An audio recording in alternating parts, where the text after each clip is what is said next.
So let me say that page where you can have a look at the contents of it. I hope the live streaming is working. It does. So we were at the point discussing the verse number uh, 94th, and we'll proceed from there. And here we were doing the Panchabhuta Viveka. Now, if we have to summarize in one sentence, all that we discussed was that the Adhisthana are the foundation, like the foundation of the beautiful blue ocean that you might see in the middle of a huge uh, desert is in fact a mirage. That huge body of blue water is the appearance. What is the fundamental truth? That it's basically, it's sandy land, nothing else. And because of the heat, we are seeing, because of full internal reflection, it appears like a beautiful blue lake. Similarly, this whole sansara is not what is fundamentally real, ultimately real. But this appearance that we see, we are not denying its existence. We agree it exists, but it doesn't exist as the final reality. I request kindly you can mute yourself. Those who, yeah. So that is how it is. That this is not the fundamental reality. However, it is there. We are not denying its presence. That is how it is.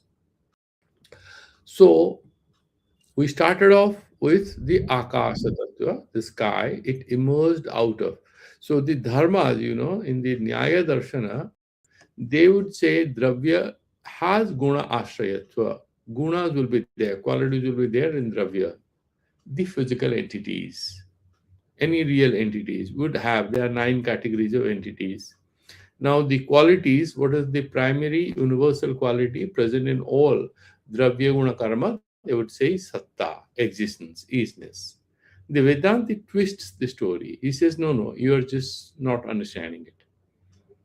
Satta is the fundamental reality, which is the substratum on which Dravya, Guna, Karma, both qualities, activities, and the entities, physical or subtle, they are appearing as real. Therefore, he's trying to do Panchabhuta Viveka. Right? So the Panchabhutas are immersed out of that Brahman through the gate of Hiranyagarbha, which is the Karya Brahman. The agency has to be created, and it's created with the help of Maya, which is a, Maya Upadhi. It is a certain superimposition, the first level of Adhyasa. This is not to say that God is completely delusional or illusory. We are not saying this. It is not illusory. We are not absolutely saying this. All we are saying here is that when we are looking at it, truth of the matter is that this is essentially an appearance. This is not completely false. This is not completely real. We are neither completely rejecting its existence, nor we are accepting either. Okay, we are not accepting either. So we say that this is anirvachaniya maya as a result of which. Just give me 1 second. Yeah, so this is anirvachaniya maya, and this is how it's playing out, and we need not get deluded by it. So we started with Akasha. What was the special quality or attribute of Akasha? That it is a platform for carrying the sound waves. That is the Dravya Vibhajaka Guna. That doesn't mean it is Paramarthikatvena Satya. That is not fundamentally real, but operationally, functionally, phenomenally, that's an important filter or indicator to distinguish Akasa from other Panchabhutas. From Akasa comes Vayu, it has Sparshavatva, but it will also have the causal quality, that is Sabda Gunakatva. That Sabda will also be there, right? But that room giving nature, Okay, avakasa datritvam would not be there. That's very fundamental there. Similarly, from vayu comes the next level is fire. Fire will also have the quality of carrying sound waves and also sparshavatva. If you go close to fire, you feel the heat. And in addition to that, it has prakasha. It is self-evident, it appears. And teja. And then the next one, water. It'll have rasa, taste, and accepted through the rasanindriya, the tongue. Then we go further down, it'll have five qualities, which is earth, bhumi, gandhava, sa gandhavati prithvi, nitya anitya cha. That is how the Nyaya people say, nitya anitya cha. So nitya is karana rupa and anitya is karya rupa. Paramanu rupa is nitya. So the earth particles, the primary atomic form of earth is nitya, because for Nyayikas, the fundamental reality is of atoms. And God, in fact, assembles these atoms in different forms. And that is how we have a visible material reality. And so we have done all these Panchabhutas. So that we have. So what is the use of this kind of Viveka? So here again, we did a discussion in the last class towards the end of it. The discussion was like this, that if you do this kind of a segregation of all Panchabhutas from Brahman, what is the benefit? That's what we are going to discuss today. In the end, what we had discussed yesterday, that you see the qualities which we are associating with earth, they are so clear. These are Vishesha Gunas. What are these? Gandha. But that is not something independently it has. This is an imposition, it's a superimposition. Okay?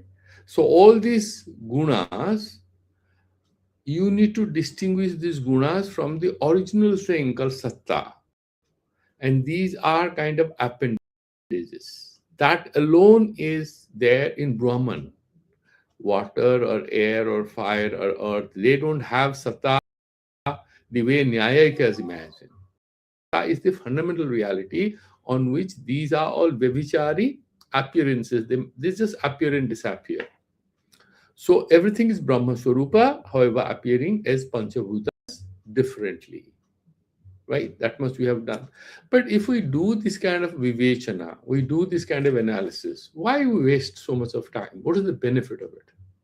Therefore, he's saying, पृथक कृतायाम सत्तायाम भूमिर मिथ्यात्ववासिते मिथ्या अवशिष्य.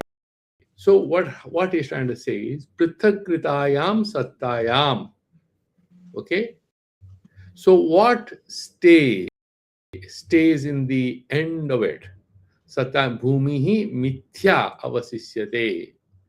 If you do that, you are able to conclude that all these entities, these Panchabhutas, which have emerged, these are verily not delusional, they're only phenomenal. Prithakitayam sattayam bhumi mithya avasisyate. All these, end of it, all these Panchabhutas are essentially false. They're not real. How does it help us? No, it helps us because we are, in fact, obsessed with the material reality surrounding us because we call it or we see that as really fundamentally real. All our Western scientific understanding of reality at a lower level, I'm not talking about the quantum physicist or the modern physicist who take it to a very much higher level. They all believe this material reality is the only reality we have. Charvaks will even not accept Akasha as one of the realities. They just only accept these Chaturbhutas, not Panchabhutas. They don't accept it. Because they would say, no, we don't accept it. We absolutely have no idea about it. We don't accept it. They refuse to accept the reality of it. Charvak only accept pratyaksha. If you can experience something through your senses, then only that is real. Even any anumana they don't accept. But there are a few sophisticated Charvaka Matavadis who accept. They are called Susikshita Charvaka, a little more enlightened. They say, yeah, yeah, you can accept a bit of logical inference to accept something is real. Okay. Now, Brahmandadi mithyatva vichara. Starting from Brahmaji, starting with all these Panchabhutas, ultimately this is being concluded in three slokas: 94, 90, 95, 96, and 97. So I'll be doing Ucharana, and then we'll be looking at the Tika, which is very small, and then we'll go towards a more philosophical discussion about Dvaita and Advaita. That is the purpose of the second chapter, actually. We are discussing about all this in order to clarify ourselves. Essentially, to clarify ourselves regarding the nature of it, what we get out of it. Okay, so that we can turn our attention away from what is visible to our senses to what is fundamentally real, which is the Brahman, to a higher consciousness. Bhumirdasango nyunam brahmandam bhumimadhyagam brahmanda madhye tishtanti bhuvanani chaturdasha bhuvaneshu vasanteshu prani deha yatha yatham brahmanda loka deheshu sadvastuni prithakrite asantondadayo bhantu tadvani pi hakkakshati tadvani pi iha kshati. You know what they are trying to say here? There are two things which we are discussing. After we have studied a bit of physics, and we know the color of the sky is not blue. Actually, when you are driving on a highway in a summer afternoon, in places like Middle East or even Delhi or Rajasthan, which really get. So if you are in the front, front seat in a car or in a bus or whatever, and you look ahead, you might see a water body on the highway itself ahead of you. That's actually mirage. Now you know that this is delusional. There is no water on the highway. There's not going to be any accident. It's all because of the full internal reflection. Does that stop to appear before your eyes? Do you see or continue to see or you don't? Because I know that's not real. Still it appears. Another example. You see the sky, it appears blue, and then you study physics and they tell you that what are the reasons because of which the sky appears blue. It doesn't have any color of its own. Blue is not its color. Done. Stop appearing as something blue, vast blue oceanic reality. No, it appears like that. If you dip a stick in water, because of refraction, it bends a little. It appears as bent. You know the stick is not bent, it's not broken, it's straight. Because of the nature of this reality, which is called refraction, it appears bent. Now, if you know the reality that the stick is still straight, will it appear straight to your eyes? No. Why we are giving these examples in Vedanta? Even if we know Brahman is that supreme reality, which doesn't have any name and form, is that supreme luminous reality on which everything else is projected as man, as woman, as there's so many beautiful examples this book will give us. How one reality is seen as 20 things by 20 people. Now we have read about it in postmodernism, French structuralism, all that. But you find many of these things are captured in this book. It's a beautiful text, very poetic at the same time. So he's saying, do you know how it all fans out? This whole process of creation. Creation is essentially a story in Vedanta. Nothing fundamentally real about creation. So we don't have to fight with each other like now so many debates are going on YouTube. You may have seen there would be some scholar who is saying, God, does God exist? So some people are against the existence of God and some people are in favor of existence of God. They're fighting. The Vedas don't have much time for this because for us, it depends on where you want to look at it. Maya Upahita Chaitanya, this is essentially one superimposition on the final reality which has no name, no form. The reality exists. It assumes the name called God at a particular level of projection where it wears the magic cap of Maya. He becomes all powerful God, an individual God. Or he can become 20 gods, 30 gods, makes no difference. The ultimate reality has no name, no form, is Satchidananda Swarupa. Sat Chit Ananda. Existence, consciousness, and bliss. That is how we are trying to understand that ultimate reality. Bhumer dasan sataha nyunam brahmand bhumi madhyagam. Now, if you look at the bhumi, does it all end there? By bhumi, we are not talking about Earth, one of the planets. Bhumi is a plane of reality.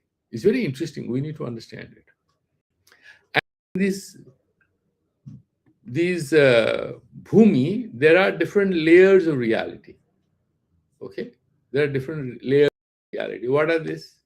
You have Chauda Bhuvan, 14 layers of reality, domains of existence. So if we go upwards, it's Bhuhu, Bhuvaha, Swaha, Maha, Janaha, Tapaha, Satyam. Bhu is this earthly realm, okay? And then Bhuvaha is the atmosphere, Swaha is the celestial heaven, and Maha is the great luminous realm, as they say, and Janaha is the realm of enlightened souls. Janaha. Tapaha, this is the realm where you do a lot of higher levels of sadhana. There are some beings there. And Satyam, the Satya world refers to Brahmaloka. And after that, if you go down, it's Atala. It's supposed to be a luxurious realm, Mahi, the king, great Bali Raja was sent to Patala, Atala. Then Vitala, wealth, realm of wealth. You have the mind and stuff like that. But these are not the earthly physical minds and all. These are all realms. Just imagine. There's nothing vertical or horizontal about it. These are imaginary categories talking about certain realms of existence. Very subtle. Only the one we see is the Bhuloka. Atala, Vitala is the realm of wealth. Sutala is the realm which is fully protected. Rashatala is the domain of passion. And Talatala is a striking realm. And Mahatala is the realm of illusion. And Patala is called the Nagaloka. You have the Basu. How do we make sense of this? One is that we sort of look at them in a metaphoric way, look at them as metaphors, the whole story in order to make sense in symbolic terms, as layers in our own consciousness. You can do that. And you can do, I mean, if you're in literature, you can look at this as imagination of human consciousness at different levels. But here they're talking about that in the Bhumi, you have all these 14 which are hidden, not visible. And then what happens? He's saying, Bhume Asangsato Nyunam Brahmandam Bhumi Madhyagam. So this Brahmanda is there. Brahmanda Madhye Tishtanti Bhuvanani Chaturdasaha. So in the Brahmanda, you have this Chaturdasa Bhuvanani, right? And who lives in this Bhuvana? 14 realms of existence. Bhuvaneshu Vasanteshu. Eshu Bhuvaneshu Vasanti. They live. Who? Prani Deha Yatha Yatham. So people assuming different physical, subtle or gross physical or less physical forms. Yatha Yatham, that is added in order to clarify. There's a qualifier. Why so? Now, if you have Swargaloka, for example, these devatas don't have a physical body. We talk about Indra and he has these beautiful damsels and stuff like that. But they don't have physical bodies. Nobody is born there.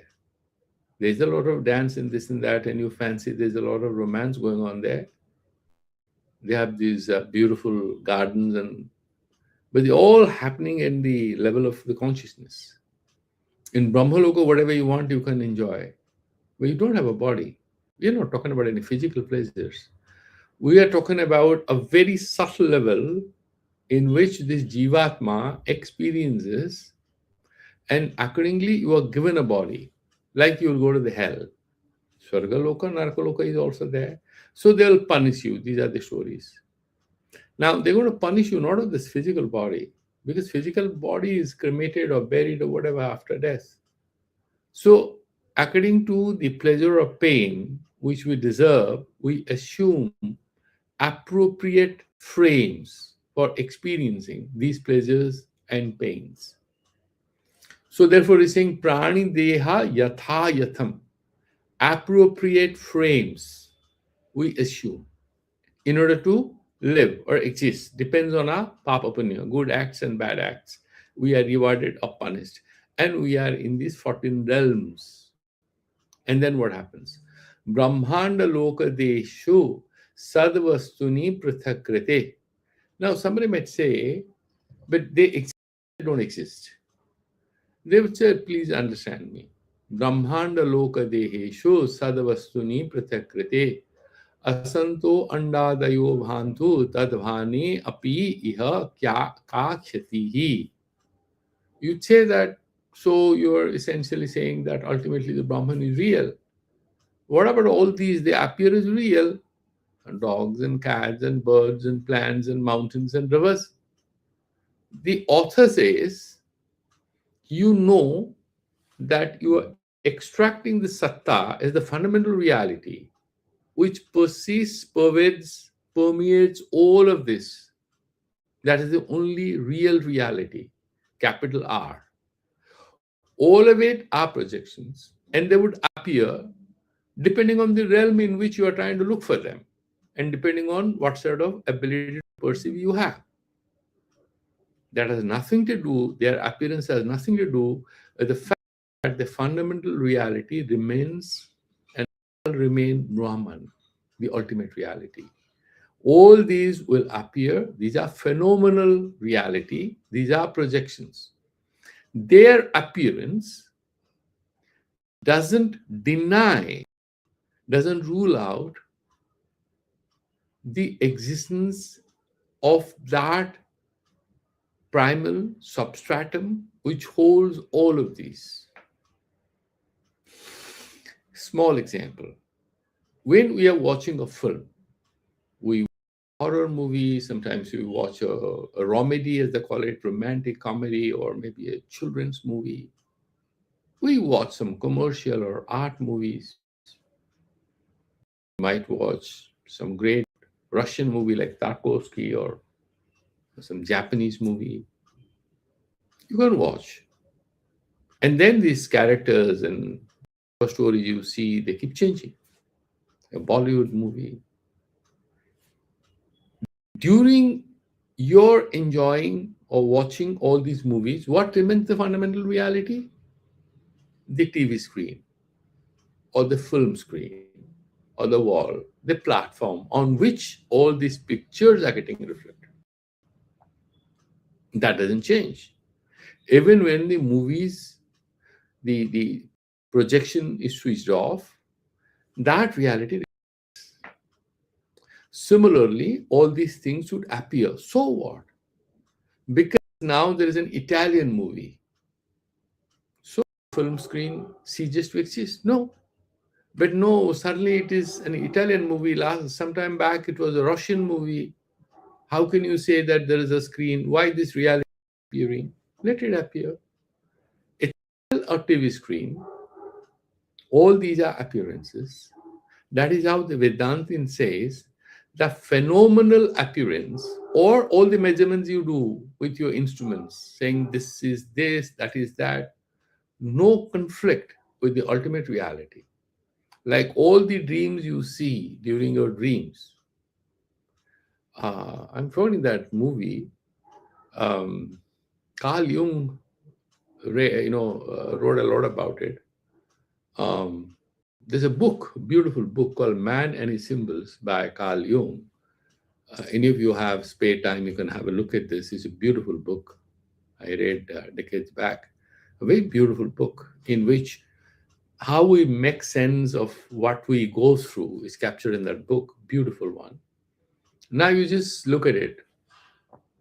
That there is this Italian movie. I remember the main actor, but I don't remember exactly the film name. I'll tell you tomorrow. There is this Italian actress called Monica Bellucci, or whichever way they pronounce it. And there is this boy who's obsessed with him or with her. But he's a boy. She's a grown up lady. Look at this movie.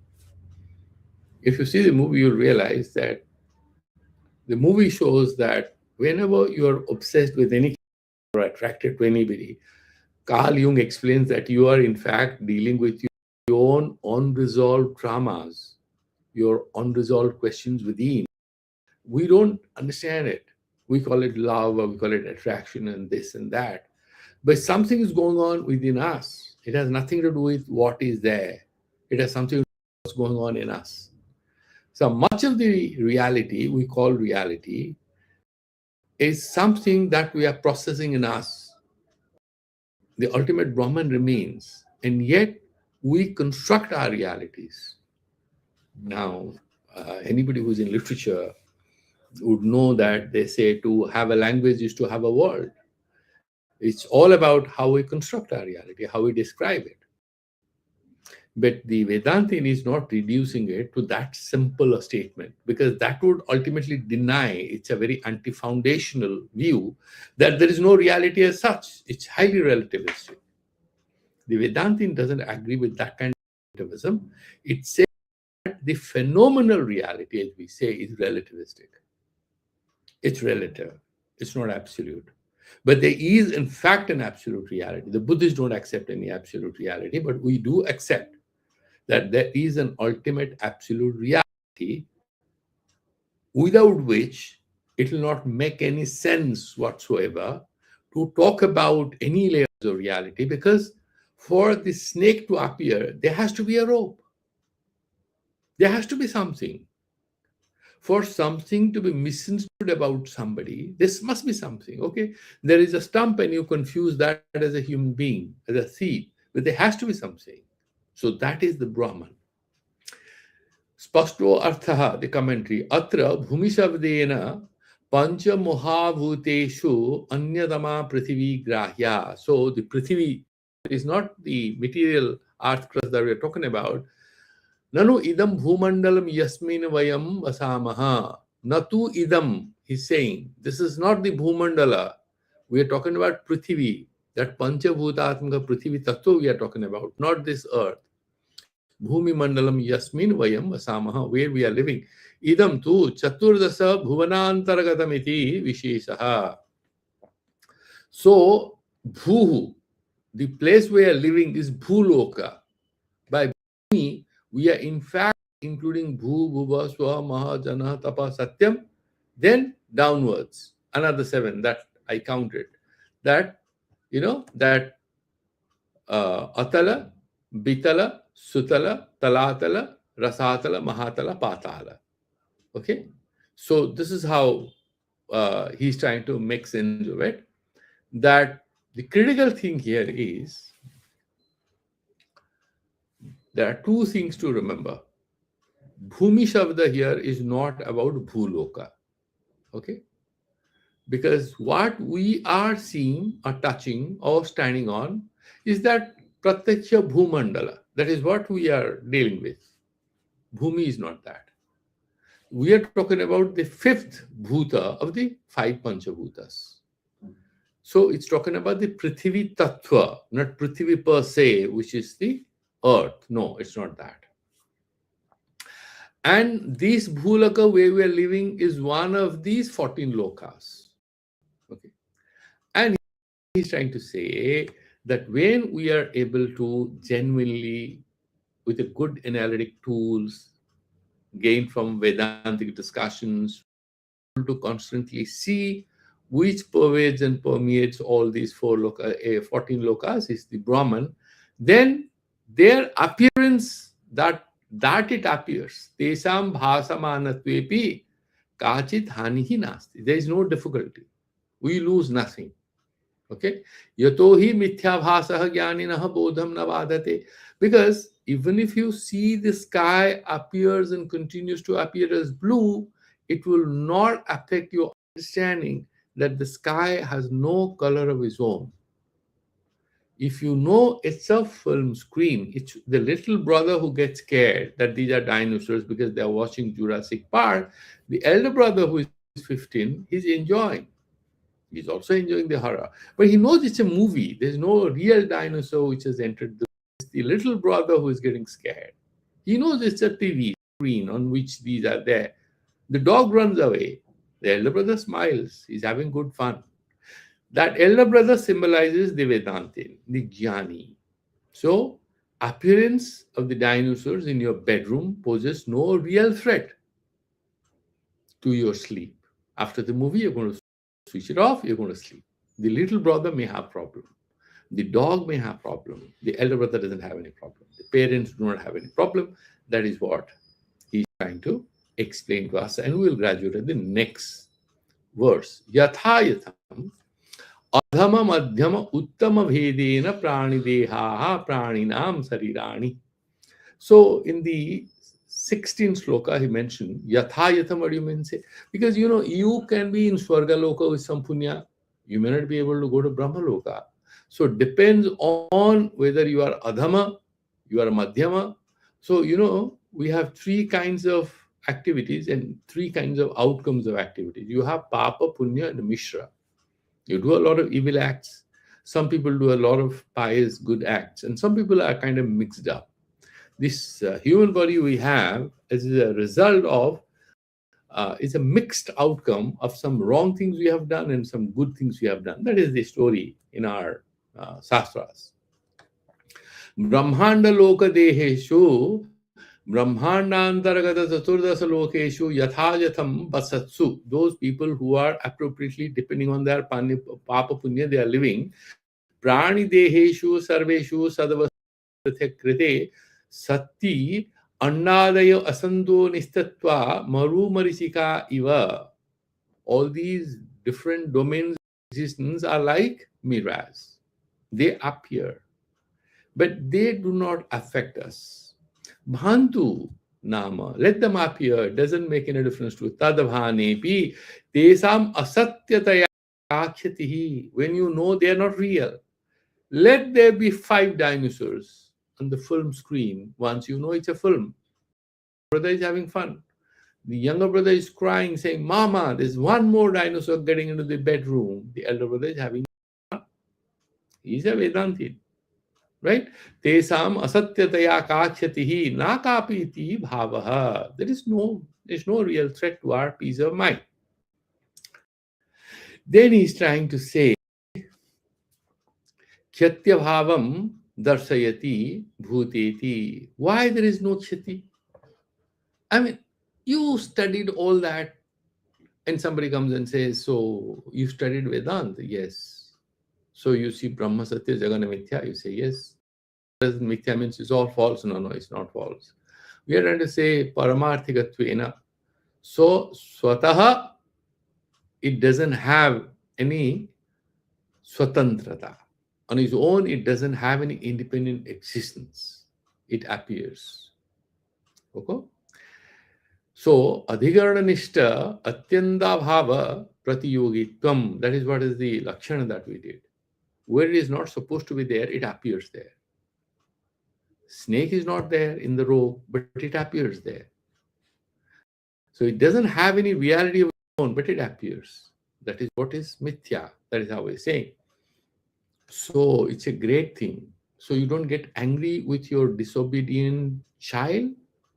You don't get angry with your wife when she harshly replies to any request you are making. Or you don't get angry with your husband when he doesn't remember you asked him to bring something home. No, I do have all these experiences. How the hell are you a Vedantin? What is the benefit of your Brahma Darshana? You are the same person. The Vedantin doesn't argue. Because guna guneshu vartanta iti matvana sajjate. He knows because I have this body mind complex, something is going to be experienced. I'm forced to see the mirage, I'm forced to see the rainbow, I'm forced to see the dinosaur on the film screen, and then there would be some emotions which would appear and disappear in me. But as everything happens, I'm to stay in my Sakshi Bhava. I'm not trapped in what's happening, either inside my mind or in my emotional self, the Manomaya Kosha or the Annamaya Kosha. Whatever is happening, I'm at the same time able to keep myself unaffected, not through any effort, because fundamentally I know this is not real. So, this kind of a Leela. So, everything is happening. It's like the grandma in Vedanta, they give this example, who is having a great time because all her grandchildren have assembled. It's a marriage party with different daughters and nieces and sons and all their grandchildren. She's having a great time playing with them. So she's becoming a donkey or a horse, and then on her back, some grandchild is sitting, others are clapping, taking films or making videos, and all sorts of things are going on. And she's behaving as if she's a very irresponsible, childish person playing with kids. When the bridegroom is about to arrive, she says, "Relax, I'm coming. I'm having some time spent with my children." Children's children. It's Leela for her. Bharat aage, fat se she gets up to keep an eye on what's going on, right, wrong. She immediately leaves that place and goes. She's not affected. Thakur gives another beautiful example. Thakur gives the beautiful example of a maid who is working in the house of a zamindar, and she's taking care of his son as if the son is her own child. But she's all the time aware of her child back home, whether he may have taken food or this and that. And he's putting this in the perspective of bhakti, but as much useful for Vedanta, because bhakti or Nishkama Karma Yoga or Jnani Yoga, these are essentially layers of the same journey, spiritual journey towards self discovery. So he would put that son as God of yours. You can also say that is the Brahma Darshana, that all the time we are self-aware about it, at the same time we are participating in the sansara all around, the whole chaos all around us. But you are established in yourself. So why there is no loss, he's explaining. That will continue to appear, you cannot stop it, and there is no loss. Bhuta bhautika mayanam asotyanta asatvetyanta vasite sadvastu dveta mithesa dhir viparyeti na kashvachit. What is the benefit of all this? He's explaining. Bhuta bhautika mayanam. Bhuta is Bhuta Varga. Bhautika Mayanam, three entities, is referring to three layers of reality. Bhuta means Bhutani Vyadadini, he's explaining himself. All the Panchabhutas. And what would be Bhuta Karya? Bhuta Karyani Bhautikani. This is Bhautika Padartha, we say, means made out of the Panchabhutas. So there's a reality is called Panchabhuta, which is primary. The secondary level of reality is Bhautika reality. Bhuta Krita, out of Bhuta, Panchabhuta Krita. Bhautikani Bhuta Karyani, Brahmandadini. You have this Brahmanda, you have this Chatur Bhuvan, Taturdasa Bhuvanani. Yeah, Panchabhuta Karyas. And then finally, what is the mother of all this? Is called Maya. Why? Because this is not real. This is an inappropriate appreciation of the reality, which is Brahman, but now we are looking at 14 layers. This is because of that itiretara adhyasa, avidya upahita chaitanya, which are jiva. Therefore, we see all these differences. Ultimately, everything is one. So far we are here. We cannot deny where we are, and therefore we have to do sadhana, you have to do karma yoga, you have to do bhakti, everything we have to do. Ultimate reality. And that's why Swami Nigamananda Saraswati used to give a very beautiful piece of advice. He used to say, Sankarer mat, Chaitanya path. That's what Shankara said is the Advaita Vedanta is the fundamental ultimate truth. But you are not yet there. In Bhagavad Gita, he prepares us step by step. So he says, okay, you have to do Nishkama Karma Yoga, you have to do Bhakti Yoga, and surrender to the God, to the divinity, remembering the divine name and having a sense of gratitude and respect and a kind of a loving orientation towards a so-called Almighty, even though you know that the so-called reality of Almighty is in fact one level of superimposition. The ultimate is beyond this. There is no God, there is no human. It's all that super luminosity called Brahman. Even then, these are all relevant. It's like we're using a Google map, treating that as a destination, but the destination is where you're going to reach. The destination on the map is not your reality, but you are using the map. I'm going to reach Badrinath. I'll travel through these roads. The map is very useful. That's not Badrinath. But once you reach, you tick mark on pencil, I have reached there. You click on Google Maps saying exit. Isn't it? That's how it works.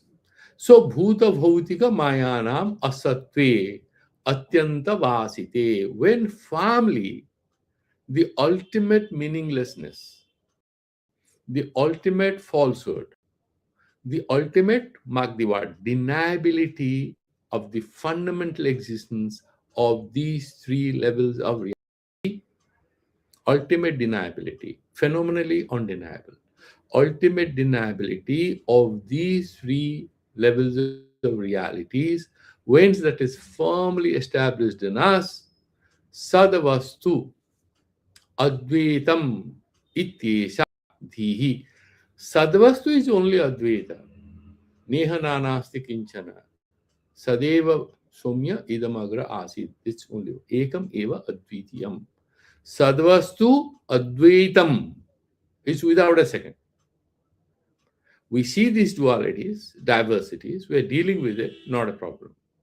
Sadvastu advaitam iti sadhihi. When that sort of an intelligence flourishes in us, blossoms in us, takes firm roots in us, then nadhi viparyeti kvachit. You never get misled. Your buddhi will never ditch you. Your intelligence will never mislead you because you have firmly. This is called Vastu Tantra.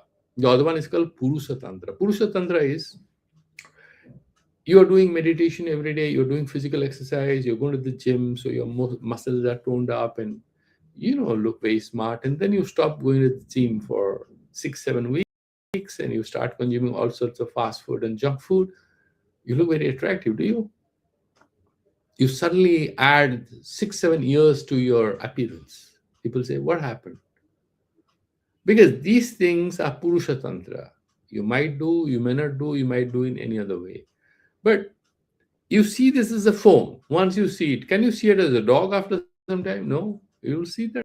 This is called Vastu Tantra. Once you know Brahman, you know Brahman. You don't have to make any efforts in a father. Once you know, you know. Therefore, he's saying that you, even if you don't want to know what's Brahman, even if you don't want to get liberated, once you know Brahman, you are liberated because you don't anymore exist with name and form. Your consciousness has been completely altered.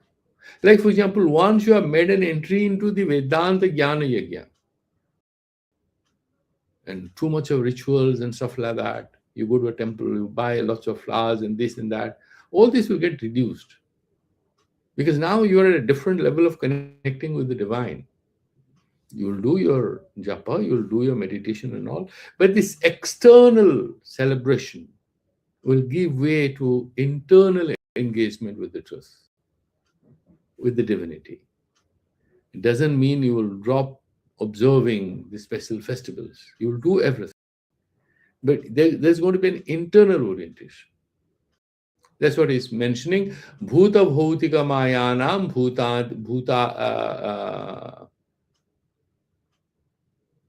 vyadadini bhautikani bhutakaryani brahmandadini mayacha tasam asatve mithyatve atyantavasite. When it's firmly established in you, buddho nirudhe. So they become nirudha.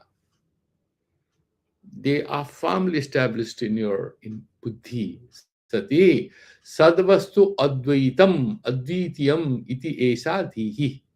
This is the conclusion, that conviction that you attain as a result of this, that Brahman alone is real. Kvachidapi na viparyeti vikaram na apnoti. Then you can never be misled again. No guru can come. So what's the problem? My wife is a little quarrelsome. My husband doesn't return home at time. Oh, really? We do 3, 4 pujas and your problem is solved. So you have to do ayojan for this puja and all. The Vedanti will never waste his time and money on these things. He knows it's prarabdha. He knows these things will appear and disappear. These things are not fundamental obstructions in your super delicious, enjoyable date with yourself. You are on a journey to meet yourself, and that journey cannot be prevented by these lapses here and there. You are on your path. Therefore, he's saying, na kvachidapi na viparyeti vikaram na apnoti stiri bhavati iti bhavaha. Then you are firmly established. So, this is how Panchabhuta Viveka that we did. So, what is the ultimate benefit of it? The ultimate fear is that we might get confused again. And it's saying, no, no, you shall not get. Viparya means what here? You see, Viparya means what? Before you had like for example, uh, let's take the example of our everyday life. So there is a college boy and there's a college girl, and then they had some kind of an interaction, and the boy was infatuated with the girl, and then the girl says no, or the girl was infatuated, boy says no, in a workplace or the university or whatever. And they have some emotional trauma about it, right? And therefore, whenever the boy comes, the girl looks away or looks the other way, and same with the guy. Depends on who considers himself or herself the victim, or who is a little put off. Then they study Vedanta, they try to meditate, or they take a break, and there is a self analysis. Then you realize the fruitlessness of the whole existence. Doesn't mean you're not going to have a relationship, but you will not subject yourself to that sort of a stupid approach to this whole thing called a human relationship, which was this time through an experience now you describe as infatuation. It was an infatuation. That is not denying love, it's infatuation. For Vedanti, true love is an universal openness and a kind of permanent connectivity with the divine. So, love is not an emotion for a Vedantist, it's just an outlook and attitude. So, the Vedanti is the universal lover. He cannot hate anyone. He's a Vidyatma. Sarva Bhuta Hite Ratha. He has to have that because he has that universal spirit in him. Okay. Therefore, he's saying that there shall not be any Brahma or Sansaya. Doubt is an obstruction. False perception is a bigger obstruction. So neither Sansaya nor Brahma, that shall not be a roadblock for your inward journey. Why? You have firmly understood that Brahma is Advitya, Ekameva. Okay? And that particular bodha, dhi means here bodha, understanding, is firmly established in us. That means abhichalita bhavati. It's not vichalita. You are not having a fluctuating state of mind regarding the conclusion that you reach through your own self-analysis. Okay, so this particular viveka that we did, Panchabhuta Viveka, this is the ultimate benefit. However, Once we did this particular vivechana or analysis, so there'll be no, there'll be no reality because everything is Brahman. So so what about food? Would you be taking food? Would you be sleeping? Would you show love and compassion to your children? Would you buy a gift for your wife on a birthday? Oh, and go and meet her sister who is not well? Everyone is Brahman. What are you talking about? I'm your wife. So what? Everything is Brahman. Or you can go to the other extreme saying, no, no, everyone is as dear to me as wife, and then you get a slap. Right? Depends on how you understand.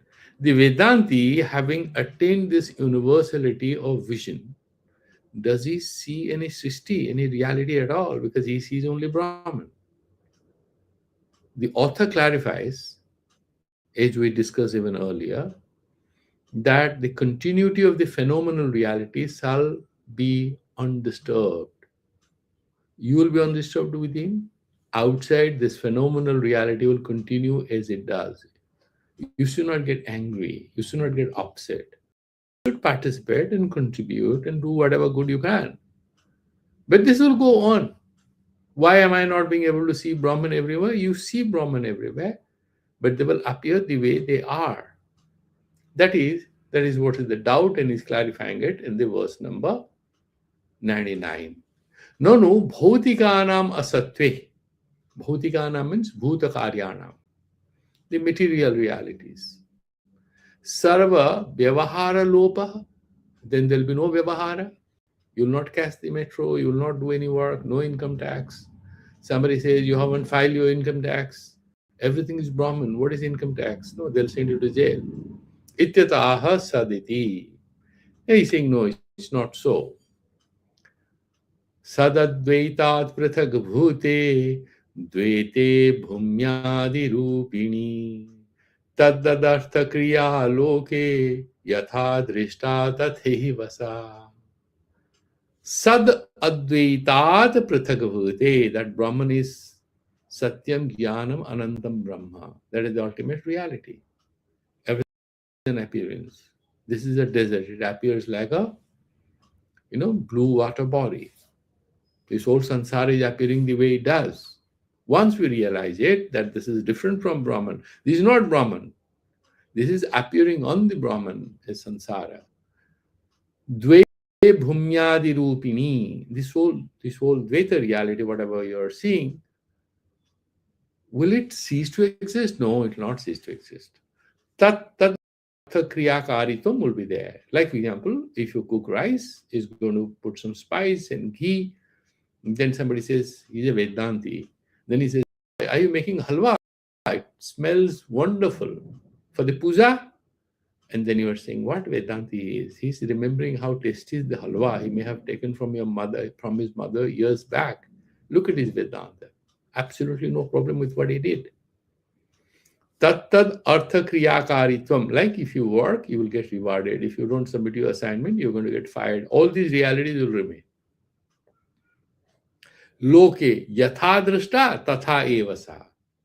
The artha kriya, A leads to B. All these equations of samsara will persist the way they were. They have nothing to do with the ultimate truths that you have seen. At their level, they persist. Newton's laws of motion do not stop operating because you studied quantum mechanics. No, they are operating at their level. At a high level of physics, you need higher frameworks of explanation. Newtonian physics is one level of explanation. This Vyavaharika Sansara is one level of explanation. And Vedanta is a higher level of explanation, the highest level of explanation. The understanding of that reality would not prevent the appearance of this reality at a phenomenal level. Bhumyadi Rupini, Bhumyadi Chaturdasa Loka Prani Dehadi Rupena. 14 layers of existence and 14 layers of beings were existing in these domains. Pratyamani Dvete, where they appear. Sad Advaitat, and they are different from the Advaita. Nirasta samasta dvaita bhava satah prathak bhate. When you know that these are not real, fundamentally only Brahman is real. Nirasta samasta dvaita bhava satah prathak bhate. These dvaita bhavas, and you refute them. These are not real. The sky is not blue. The stick dipped in water is not bent. Once you have rejected all these appearances, vivati mithyattvena nishchitepi, and you know they are mithya. That means anirvachaniya. Tattad artha kriya te cha te arthasya tesam kriya prayojanam loke yatha drishta sa tathaiva. Even then, this Vedanti, after attending, like for example, after the Vedanta satsang, if you're in US, it's morning, so you'll go breakfast or you're going to do something. You're in India, you're going to go for dinner. This arthakriya karita will be there, the way it was earlier. Tathaiva. Vyavaharika pramanyasya angikarat satah. Because I'm accepting this phenomenal reality, and that is still real, this pramanya, no, it's there. I'm not refuting it's that this is observed reality, and there's no problem. Satah sakasad. द्वैतस्य पृथक्करणात् पूर्वं व्यवहारलोके यथा दृष्टः तथा एव तद् अनन्तरमपि द्रष्टव्यः. The way the reality appeared before you understand Advaita, this whole reality will appear the way it is after you have understood Advaita. The only difference would be how you respond to it. Right? You would just be responding indifferently. Vyavahara lopa prasango na astityartha. It doesn't mean that there'll be no vyavahara as such. That we have to accept. And then finally, there are two more shlokas to sort of bring it to a close. We are hitting the timeline almost. Let's try to look this one. Sankhya karnada bodhadeir jagat bhedo yatha yatha utprekhyate nek yuktya bhavatvesha tatha tatha. Here, the Vedanta is saying, I shall not pick up a fight with your theories which contradict mine. This is very beautiful, huh?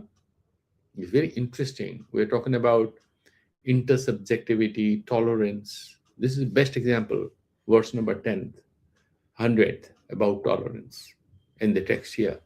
He's saying, I shall not fight with you. Why? I know the truth. You don't have any problem. You are guided by strong logic. And then you have certain projections. And I don't have any problem with that. Why? Because I know what am I saying is in line with what the Upanishads say.